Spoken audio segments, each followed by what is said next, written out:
Hi అండి, అందరు ఎలా ఉన్నారు? బాగున్నారా? Welcome back to our channel. ఈరోజు మన రెసిపీ వచ్చేసి ఎంతో టేస్టీగా ఆరోగ్యానికి ఎంతో మేలు చేసే రాగి సరి అండి. ఈ రాగి సరి అనేది ఈ సమ్మర్లో తీసుకుంటే ఒంటికి చాలా చలువ చేస్తుంది, హెల్త్కి కూడా చాలా మంచిదండి. ఈవెన్ బ్యాచిలర్స్ కూడా చాలా సింపుల్గా చేసుకోవచ్చు.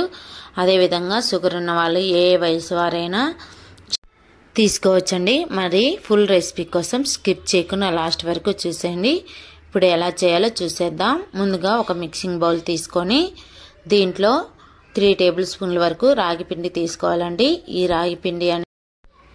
రాగి పిండిలో మనం 1 గ్లాస్ వరకు వాటర్ పోసుకొని ఉండలు లేకుండా మంచిగా కలిపి పెట్టుకోవాలండి. ఇది మనం చేసే ముందుగా ఒక 4 అవర్స్ ముందు లేదా నైట్ అంతా మనం నానబెట్టుకుంటే ఈ రాగి పిండిలో ఉండే పోషకాలన్నీ మనకు ఒంటికి పడతాయండి. కాబట్టి ఇలా కలిపి పెట్టుకోండి. ఇప్పుడు ఒక బౌల్ పెట్టుకొని దీంట్లో 1.5 గ్లాస్ వరకు వాటర్ పోసుకోండి.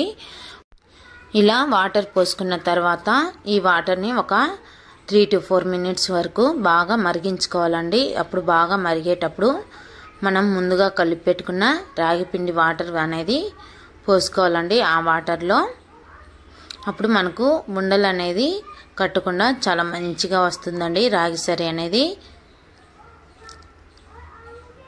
ఈ విధంగా పోసుకున్న తర్వాత రాగి పిండి మిశ్రమం కలుపుతూ ఉండాలండి. ఒక 3 to 4 మినిట్స్ వరకు ఇలా కలపడం వల్ల మనకు రాగి పిండి అనేది మంచిగా కలుస్తుంది, చాలా మంచిగా ఉడుకుతుంది ఉండలు లేకుండా. ఈ విధంగా కలుపుతూ ఉంటే మనకు 3 to 4 మినిట్స్ తర్వాత రాగి సరి అనేది బాగా దగ్గర పడుతుందండి. చూడండి, ఇక్కడ వీడియో క్లిప్లో చూపించిన మాదిరిగా ఇలా మంచిగా దగ్గర పడిన తర్వాత ఇప్పుడు మనం 1 గ్లాస్ వరకు కాచి చల్లార్చిన పాలు పోసుకోండి. ఈ పాలు పోసుకోవడం వల్ల మంచి టేస్ట్ వస్తుందండి, హెల్త్కి కూడా చాలా మంచిది. పిల్లలు కూడా చాలా ఇష్టంగా తాగుతారండి ఈ రాగి సరి అనేది. ఈ విధంగా చేసిస్తే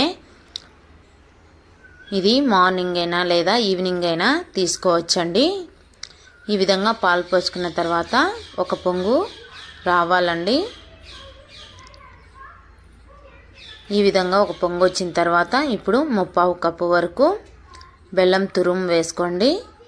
అదేవిధంగా ఒక 1/2 టీ స్పూన్ యాలకుల పౌడర్ వేసుకోండి. ఇక్కడ బెల్లం కూడా హెల్త్కి కూడా చాలా మంచిది కాబట్టి నేను బెల్లం వేస్తున్నా. మీరు షుగర్ అయినా వేసుకోవచ్చు. షుగర్ బదులు చాలా వరకు బెల్లమే వాడుకోండి. ఇలా బెల్లం కూడా బాగా కరిగిపోయిన తర్వాత ఇప్పుడు కొంచెం డ్రై నట్స్ పలుకులు వేసుకోండి. ఇలా వేసుకొని మంచిగా బాగా కలుపుకోవాలండి. ఇలా కలుపుకొని మనం ఇప్పుడు గ్లాసులలోకైనా లేదా కప్స్లలోకైనా తీసుకోవడమేనండి. అంతేనండి, చాలా సింపుల్గా మనకు రాగి సరి అనేది చాలా పర్ఫెక్ట్గా రెడీ అయింది. ఇప్పుడు పైన కొంచెం డ్రై నట్స్ పలుకులు అదేవిధంగా కొంచెం బెల్లం తురుము వేసుకోండి. మనకు ఇలా గార్నిష్ చేసుకోవడం వల్ల పిల్లలకు మంచిగా అనిపిస్తుంది, వాళ్ళు కూడా చాలా ఇష్టంగా తాగుతారు. మరి ఈ రెసిపీ మీకు నచ్చిందా? నచ్చితే లైక్ చేయండి, షేర్ చేయండి, తప్పకుండా మన ఛానల్ని సబ్స్క్రైబ్ చేసుకోండి.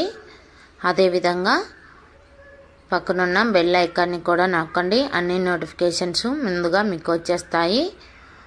ఎలా ఉందో కామెంట్ బాక్స్లో కామెంట్ పెట్టండి. మరిన్ని రెసిపీస్ కోసం మన ఛానల్ని ఒకసారి విజిట్ చేయండి. అదేవిధంగా మీ ఫ్యామిలీ మెంబర్స్కి, మీ ఫ్రెండ్స్కి అందరికీ షేర్ చేయండి.